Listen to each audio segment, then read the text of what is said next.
Hello everyone. I have brought forth a story I named Bonds Thicker Than Blood from a series I hold dear. And though this is my fourth work, this is my first work to make it to YouTube as an audiobook. What you are going to listen to is the Musicless version where only my voice will be reading along with subtitles. To those who are reading along with the subtitles, the four main characters will be color-coded when speaking. Their name and color will appear at the start of each chapter. If you wish to listen along with the music in the background for a more unique experience, there will be a link in the description for a music version. And if you would rather read it at your own pace, you can read the entirety of Bonds Thicker Than Blood at Javier the Great at AO3. Link will also be in the description. Without further ado, I hope you enjoy.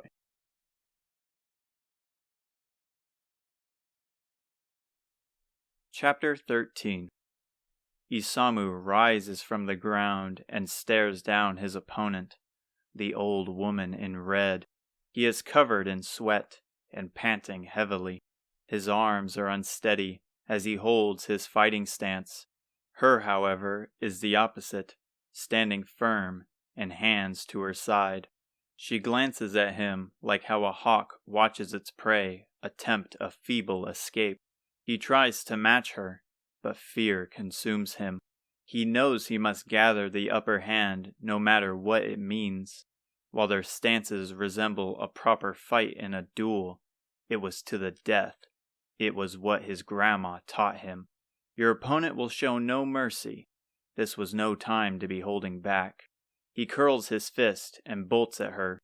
He drives his arm to her chest, but she sidesteps out of his path and doesn't retaliate. He swings again and again, with her dodging each strike as if he was moving in slow motion, toying with him. With a wide spin kick as his magnum opus, she grabs his leg and flips him to the floor. Despite the pain from his old wounds, he shoots up and throws his whole body at her in a fit of rage, and with a smirk, she crouches down, grabs his torso as he flies over, flipping him again. I'm impressed by the strength and resilience you have gained since the last time I saw you, she said calmly, her smile not malicious, but proud.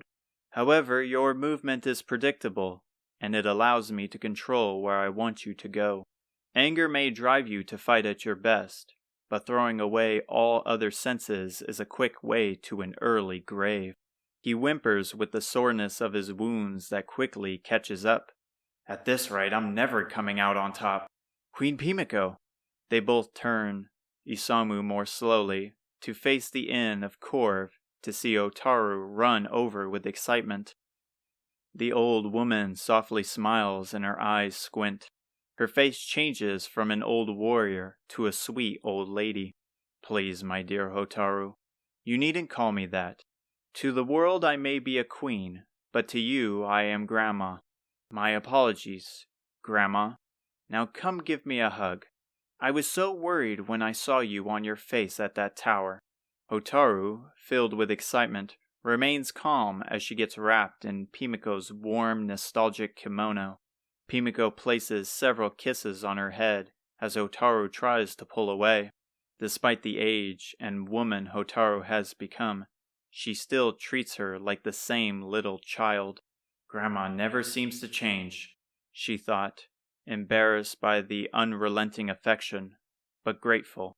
In the time Hotaru has known Pimiko, she has not only kept the same nature with the way she acts, but fights.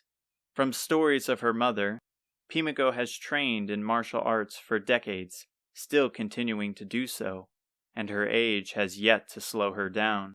While Ortega took up the sword, Isamu has adopted her art, training with Pimiko whenever the chance arises. Grandma, she whines, trying to pull away. Was it really a good idea to train with Isamu? He is still covered in his bindings. She looks over to Isamu to see a white binding around his stomach, with a huge black bruise peeking out from the top. Even though he holds it, he grins through the pain. I had to test my strength. And I was so close this time. Eager as always, my dear. I expected an injury such as that wouldn't keep you down for long. Even if our training ended rather quickly, you have improved tremendously. Keep at your training, and you will surpass me in no time." As Isamu prances around with a limp while holding his chest, Pimiko turns to Hotaru, gazing at her with pleasant eyes. "Now, are the others awake, my dear?" "Yes, they should still be inside." "Excellent. I have important news to share. But first you must all be famished. You kids rest up, and I will cook us up a Japan special." Isamu is drooling from the mouth like a toddler. "I can't wait." "Thanks, Grandma." "I guess he hasn't really changed either," Hotaru sighed. The air is filled with the scent of pork and fresh herbs. The fancy bowls are full of soft noodles, tender pork, bright vegetables, and a golden egg that glimmers at the top. They scarf it down as if they haven't eaten in days, and the soothing warm broth rejuvenates their souls. "This is amazing," Fidir commented, trying to be proper while having his face covered in broth. "I have never knew Japan ramen was so much different than the one back at Alihan." Isamu and Aziza appear to be in an eating contest as their faces are covered in pork fat, while Hotaru responds to Fidir. "Japan is known for its beautiful landscape and fresh ingredients. When we get there, I will have to show you some of my favorite treats I used to get. If it's anything like this, I hope we get there soon." Hotaru takes a moment to remember her old home. She was born in Japan and wasn't living in Alihan until she was a small child. She doesn't remember much, unlike her older brother, but the memories she does hold are cherished as times of peace. From what she has gathered from Isamu, they left their home in hopes of finding safety, as 10 years ago was when monsters started to destroy villages and raid fields. Her father saw it best to keep his family safe before taking forth on his journey. Pimiko comes into the room with a smile as warm as the broth. "That's a good goal to have. It's unfortunately still a long way to go, but it will pay off in the end." She takes a seat at the crowded table. "Now I have some important news to share with all of you." Her eyes narrow, and her intimidating look from before reappears in an instant like hitting a switch. Her voice is no longer light-hearted and joyous, instead monotone. Hotaru has grown familiar with that voice in the last few years. "I'm sure you all already understand the situation Romaria is facing." They place their hot bowls on the table, silently waiting for her to continue. "Hotaru, why did the king lose his crown?" She stumbled over her words in response. "He gave it to Robin Hood. He said something about wanting freedom. And why would the king want freedom? He has a flourishing city, a strong military, and loyal citizens. Yet he relinquished his crown to some rogues." They stare at her, confused by her question. The door to the inn cracks open, and a familiar face walks in. "Glad to see you here, Queen Pimiko." "What's the advisor doing here?" Hotaru clamored. "No distractions, Hotaru," she shouted. Her father spoke of this side Pimiko had. Though it was frightful, her father spoke of how she used it as a way of protection to the horrors the outside world held. "If you wish to be a hero and save the world, you must understand that everything is not all as it seems. A hero must keep a strong heart, even when the world and people around them are falling apart." She sighs as the group stares at her with fear in their eyes. Never before has Hotaru or Isamu heard such anger from her. "I will tell you all this time. The king abandoned his title to avoid the duties that one of such power is given. Surely you heard the citizens' worry of the growing monsters. If one disturbs the peace of the city, the whole structure crumbles, and it falls as the king's negligence towards his kingdom." "Well, we got the crown, but now what happens?" Isamu asked. "We place him under arrest," the advisor answered. "Not only has he failed to uphold his duties, but he has been stealing funds from the treasury to lavish himself in gambling and drink. We had no clear evidence before, but the crown will be our trump card. Plus a few of his gang resides in our cells after your arrival at the tower."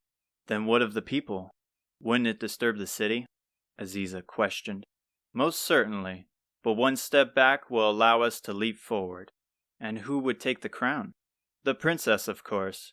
She is still young, but has a good head on her shoulders. Within enough time, she will be remarked as one of the greats of Romeria. Isamu shoots from his seat. Then let's hurry and get this guy. This is not your battle, Pimiko interjected. You four have other matters to attend to. Sorry, Isamu muttered. We will go back to the castle. You kids will head east of here to the town of Asham. There you must find the magic key. The kingdom of Portuga has sealed its border, isolating themselves as the monsters started to return. The magic key will reopen that gate. In the meantime, I will await your arrival at Portuga, to the west of Romeria. She stands up, but Hotaru rises with her. The crown we claimed, does it happen to be a sunstone? Robin had seemed to have taken it, believing it was that. Her eyes spring open. The sunstone? That's an ancient relic of the past. She whispered to herself, why would he be after that? She shakes her head. To answer your question, no, this isn't such a thing. And if you hear of him, don't interact with him. But what if he has hostages, or plans to raid a town? You can't save everyone. Your job as hero is to restore balance to the world. Once that is complete, men such as him will disappear with the monsters. So we just let him run rampant? I thought the point of this hero business was to bring peace to not only the world, but its people. Even with Hotaru's voice increasing, Pimiko doesn't yell back, but her eyes are full of sorrow. You have to understand, dear, that if you fall, the world does. He is a dangerous man who nearly killed you, and I won't always be there to protect you, and I couldn't bear to see another part of my family perish. She stands up and walks to the door. You are all still naive. Keep your mind sharp, children. Protect each other, and remember why you are on this journey.